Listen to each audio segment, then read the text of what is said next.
Welcome back, lovers of slave narratives. I'm still here with Harriet Jacobs, Incidents in the Life of a Slave Girl, 7 Years Concealed. The chapter is 6, The Jealous Mistress. I've jumped over a couple of chapters, as I said before, to keep it interesting. I would 10,000 times rather that my children should be half-starved paupers of Ireland than to be the most pampered among the slaves of America. I'd rather drudge out my life on a cotton plantation till the grave opened to give me rest than to live with an unprincipled master and a jealous mistress. The felon's home in the penitentiary is preferable. He may repent and turn from the errors of his ways and so find peace. But it's not so with a favorite slave. She is not allowed to have any pride of character. It is deemed a crime in her to wish to be virtuous. I don't do that kind of suffering Olympics, but I get what she's saying, because sometimes people think being in the house is a prized position when she's telling you it's horrible. Mrs. Flint possessed the key to her husband's character before I was born. She might have used this knowledge to counsel and to screen the young and the innocent among her slaves. For them she had no sympathy. They were the object of her constant suspicion and malevolence. She watched her husband with unceasing vigilance, but he was well practiced in means to evade it. What he could not find opportunity to say in words, he manifested in signs, a trained predator. He invented more than ever were thought of in a deaf and dumb asylum. I let them pass as if I did not understand what he meant, and many were the curses and threats bestowed on me for my stupidity. One day he caught me teaching myself to write. He frowned as if he was not well pleased, but I suppose he came to the conclusion that such an accomplishment might help to advance his favorite scheme.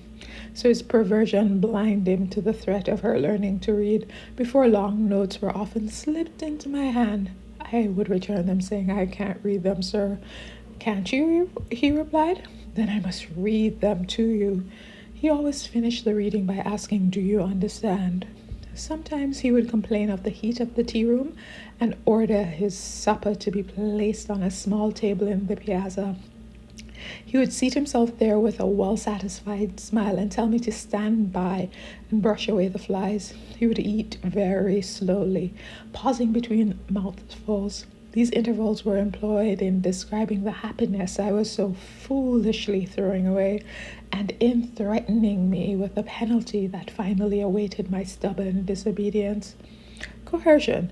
He boasted much of his forbearance he had exercised towards me, and reminded me that there was a limit to his patience. When I succeeded in avoiding opportunities for him to talk to me at home, I was ordered to come to his office to do some errand. When there, I was obliged to stand and listen to such language as he saw fit to address me. Sometimes I so openly expressed my contempt for him that he would become violently enraged, and I wondered why he did not strike me. Circumstanced as he was, he probably thought it was better policy to be forbearing.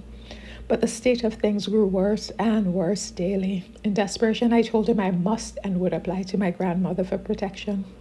He threatened me with death, and worse than death, if I made any complaint to her. Strange to say, I did not despair. I was naturally of a buoyant disposition, and always I had a hope of somehow getting out of his clutches. Like many a poor simple slave before me, I trusted that some threads of joy would yet be woven into my dark destiny. Keeping hope alive, right? I had entered my 16th year, and every day it became more apparent that my presence was intolerable to Mrs. Flint. Angry words frequently passed between her and her husband. He had never punished me himself, and would not allow anybody else to punish me. In that respect, she was never satisfied, but in her angry moods, no terms were too vile for her to bestow upon me, displacing her anger towards her husband, towards the innocent victim. Yet I, whom she detested so bitterly, had far more pity for her than he had, whose duty it was to make her life happy. I never wronged her or wished to wrong her, and one word of kindness from her would have brought me to her feet. After repeated quarrels between the doctor and his wife, he announced his intention to take his youngest daughter, then 4 years old, to sleep in his apartment. It was necessary that a servant should sleep in the same room to be on hand if the child stirred. I was selected for that office and informed for what purpose that arrangement had been made. By managing to keep within sight of people as much as possible during the daytime, I had hitherto succeeded in eluding my master, though a razor was often held to my throat to force me to change this line of policy. Straight up predatory rapist. At night I slept by the side of my great aunt, where I felt safe. He was too prudent to come into her room. She was an old woman and had been in the family many years. Moreover, as a married man and a professional man, he deemed it necessary to save appearances in some degree. But he resolved to remove the obstacle in the way of his scheme, and he thought he had planned it so that he could evade suspicion. He was well aware how much I prized my refuge by the side of my old aunt, and he determined to dispossess me of it. The first night the doctor had the little child in his room alone. The next morning I was ordered to take my station as nurse the following night. A kind providence interposed in my favor. During the day, Mrs. Flint heard of this arrangement, and a storm followed. I rejoiced to hear it rage. After a while, my mistress sent for me to come to her room. Her first question was, "Did you know you were to sleep in the doctor's room?"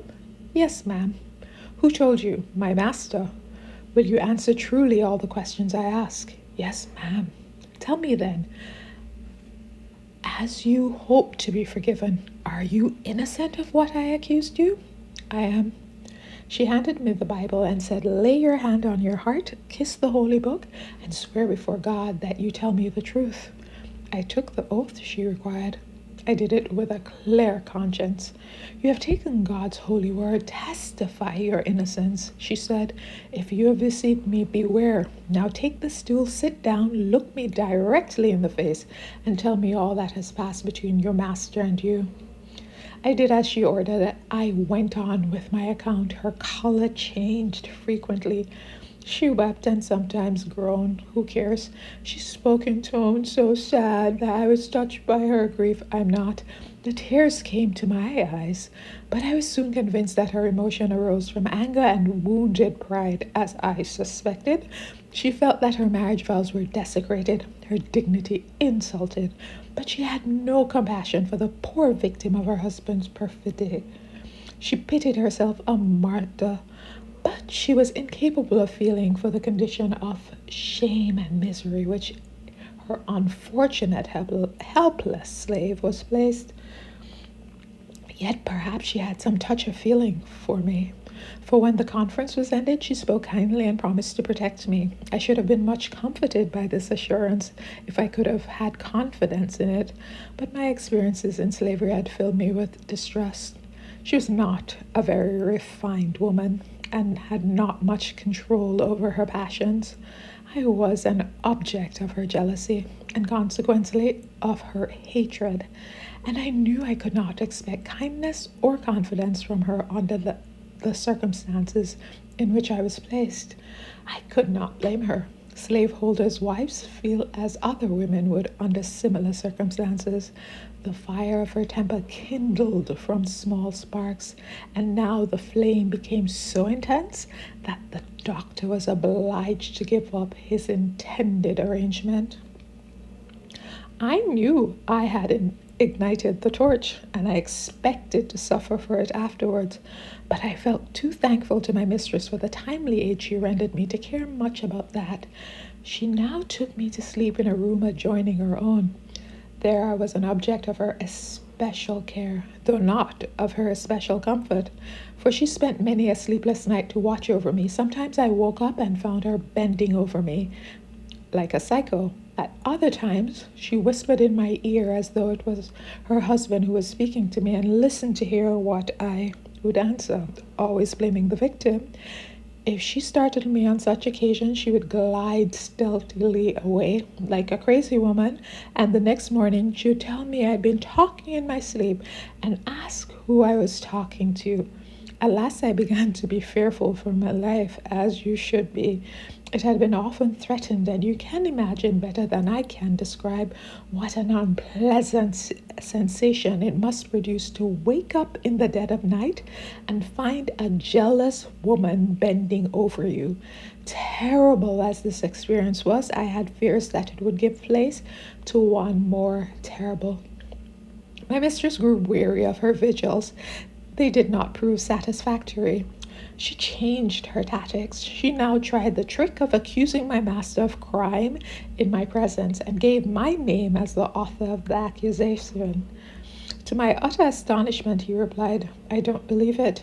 But if she did acknowledge it, you tortured her into exposing me." Tortured into exposing him? Truly, Satan had no difficulty in distinguishing the color of his soul. I understood his object in making this false representation. It was to show me that I gained nothing by seeking the protection of my mistress, that the power was still all in his own hands. I pitied Mrs. Flint. I don't pity Mrs. Flint because she chose that life, and she should get what comes with it. She was a second wife, many years the junior of her husband, and the hoary-headed miscreant was enough to try the patience of a wiser, better woman. She was completely foiled and knew not how to proceed. Who cares? She would gladly have had me flogged for my supposed false oath. But as I've already stated, the doctor never allowed anyone to whip me. The old sinner was politic. The application of the lash might have led to remarks that would have exposed him in the eyes of his children and grandchildren. How often did I rejoice that I lived in a town where all the inhabitants knew each other. If I had been on a remote plantation or lost among the multitude of a crowded city, I should not be a living woman at this day. The secrets of slavery are concealed like those of the Inquisition. My master was, to my knowledge, the father of 11 slaves. But did the mothers dare to tell who the father of their children? Did the other slaves dare to allude to it, except in whispers amongst themselves? No, indeed. They knew too well the terrible consequences. My grandmother could not avoid seeing things which excited her suspicion. She was uneasy about me and tried various ways to buy me, but the never-changing answer was always repeated. "Linda does not belong to me. She's my daughter's property, and I have no legal right to sell her." The conscientious man, he was so scrupulous to sell me, but he had no scruples whatsoever about committing a much greater wrong against the helpless young girl placed under his guardianship as his daughter's property. Sometimes my persecutor would ask me whether I'd like to be sold. I told him I'd rather be sold to anybody than to lead such a life as I did. On such occasion, he would assume the air of a very injured individual and reproach me for my ingratitude. "Did I not take you into the house and make you my companion, a companion of my children?" he would say. "Have I ever treated you like an N-word? I've never allowed you to be punished, not even to please your mistress. And this is the recompense I get, you ungrateful girl?" I answered that he had reasons of his own for screening me from punishment, and that the course he pursued made my mistress hate me and persecute me. If I wept, he would say, "Poor child, don't cry. You know she's a child, but you're still trying to force yourself on her. Don't cry. I'll make peace for you with your mistress. Only let me arrange matters in my own way. Poor foolish girl, you don't know what is good for you. I would cherish you. I would make a lady of you. Now go and think of all I've promised you." How can a person of low morals and no class make a lady out of someone? Please. I did think of it. Reader, I draw no imaginary picture of Southern homes. I'm telling you the plain truth. Yet when victims make their escape from this wild beast of slavery, Northerners consent to act the part of bloodhounds and hunt the poor fugitive back into his den. full of dead men's bones and all uncleanness. Nay, more, they are not only willing but proud to give their daughters into marriage to slaveholders. The poor girls have romantic notions of a sunny clime and of the flowering vines that are all year round shade a happy home. To what disappointments are they destined? The young wife soon learns that the husband in whose hands she has been placed, her happiness, pays no regard to his marriage vows. Children of every shade of complexion play with her own fair babies, and too well she knows that they're born unto him of his own household. Jealousy and hatred enter the flowery home, and it is ravaged of his loveliness.